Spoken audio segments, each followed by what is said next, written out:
Então, falando um pouco aqui sobre a complexidade dos problemas.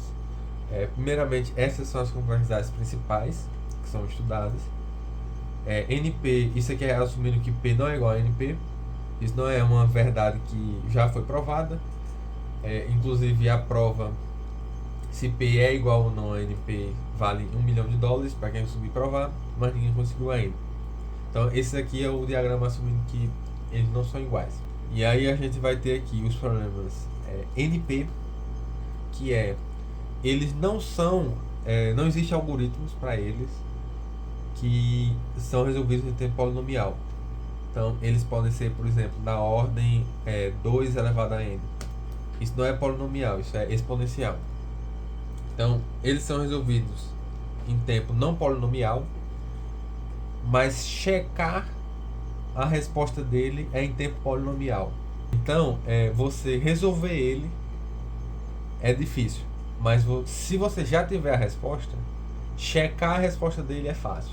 Basicamente é isso. Como seria um problema? Por exemplo,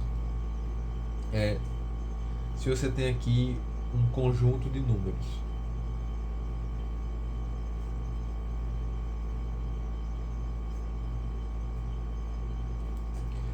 e aí eu pergunto, existe algum subconjunto desses números? Então, você pode escolher qual número desse conjunto você quiser e somar eles. É possível que essa soma seja igual a 34? Então, se eu der para você esse mais esse mais esse, se eu der alguns números e eu disser eles somam para 34, você checar essa resposta é fácil. É só você olhar para os números que eu te dei e ver se eles realmente somam para 34 ou não. Se eles não somar para 34 tá errado, se eles somar para 34 tá certo. Então você checar é fácil. Agora você olhar esses números aqui e ver se realmente tem alguns números deles que somados dê 34, aí é difícil. Então por isso seria NP. NP completo é um problema que a checagem é fácil também, ainda a checagem é fácil, só que eles são tão difíceis quanto qualquer problema do NP difícil. Então, para ser NP completo,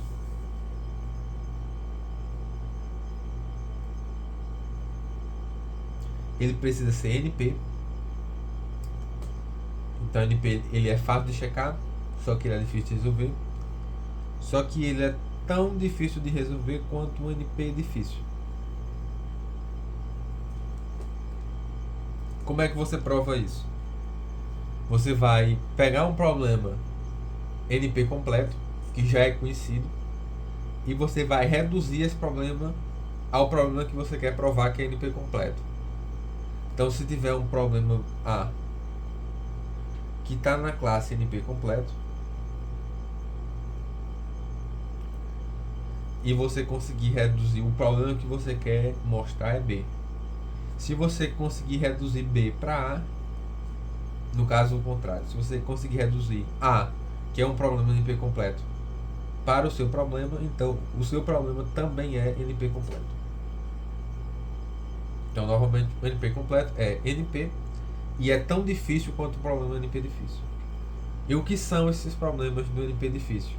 O problema do NP difícil é um problema que você resolver ele é difícil, mas você checar a resposta dele também é difícil. Como assim? Caixeiro viajante. Qual é o negócio do caixeiro viajante?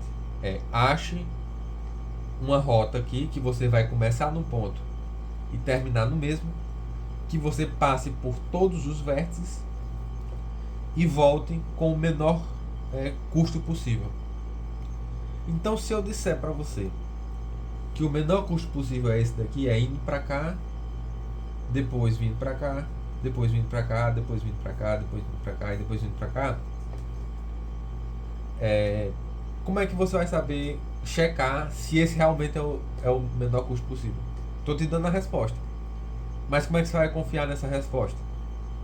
A única forma de você saber se esse realmente é o caminho de menor custo é você olhar todos os outros caminhos e verificar que todos os outros caminhos possíveis para começar aqui e terminar aqui realmente tem o menor custo que esse. Então você checar se a resposta está certa envolve resolver o problema inteiro de novo. Então esses são os problemas da classe NP difícil. E falando de redução, como você reduziria um problema a outro, que é um dos passos aqui que eu mencionei em provar que um problema é NP completo. Então esse problema que eu falei, que é dado um conjunto de números, ache se existe um subconjunto de números que somem para 34. Outro problema parecido com esse poderia ser, por exemplo, dado um conjunto de números, então vou chamar esse conjunto aqui de A. Então, dado um conjunto de números B, é possível dividir o conjunto em 2, tal que a soma dos números desses dois forem iguais. Então, nesse exemplo aqui, você pode dividir ele aqui no meio, assim. 2, 5, 11 é um conjunto, 13, 19 em 2 é outro conjunto. Obviamente a soma desses dois conjuntos não são iguais, mas é possível dividir esse conjunto em 2, de modo que a soma dos dois conjuntos sempre sejam iguais, a soma dos elementos dos dois conjuntos sejam iguais. Então isso, a priori, é outro problema. Você pegar um conjunto e dividir em 2. Nesse caso, você está dividindo em qualquer subconjunto, no primeiro problema. Esse daqui você está sempre dividindo em 2. Você está querendo saber se a soma desses dois são iguais. Mas, se você pensar de novo no primeiro problema, que é a soma dos elementos desse conjunto pode dar um número? É uma resposta de sim ou não. Se você somar todos os elementos que estão aqui, então você soma todos os elementos que estão aqui, vai dar um valor soma de A. É a soma de todos os elementos. Se você dividir ela por 2, essa daqui vai ter que ser a soma dos dois subconjuntos resultantes, se você conseguir dividir o meio e faça que eles tenham a mesma soma. Porque a soma do conjunto inteiro é a soma de A. E aí ela dividida em 2. Se os dois têm que ter a mesma soma, então a soma de cada um vai ser a metade da soma do inteiro. Então, o que você realmente quer saber é se dado um conjunto, existe um subconjunto com essa soma aqui. Isso aqui é só uma constante. Então, esse outro problema, na verdade, é o mesmo problema do primeiro. É só em uma forma diferente. Então, o que eu fiz foi reduzir esse problema de achar se um conjunto pode ser dividido em duas partes, tal que a soma dessas partes sejam iguais. Eu reduzi esse problema ao primeiro problema. Então, se eu conseguisse resolver o primeiro problema, eu também conseguiria resolver esse. E aí, por isso que eu reduzi esse para o primeiro. Então, para finalizar, como eu falei, essa restrição é usada para provar se um problema é NP completo ou não. E por quê? Com a restrição dá para ver que se você tem a resposta de um problema, você consegue a resposta do outro problema em tempo polinomial. Então, nesse daqui, que o problema original era lista de números, tem um subconjunto que tem a soma igual a um certo número. Eu consegui, em um tempo polinomial, que foi só somar todos esses números para ter a soma de A dividido por 2 e dizer que o subconjunto deveria ser igual a isso. Então, para obter esse valor aqui, foi em tempo polinomial. Eu só somei tudo e dividi por 2.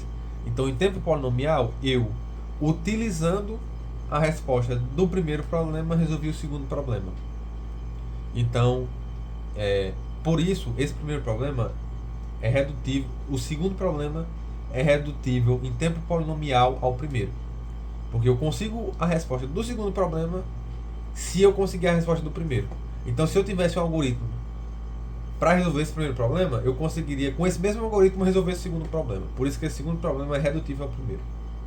E é por isso também que, para provar que um problema é NP completo, tudo que precisa ser feito é pegar um problema de NP completo e reduzir para ele. Porque se você, nesse caso aqui, B, eu quero provar que B é NP completo.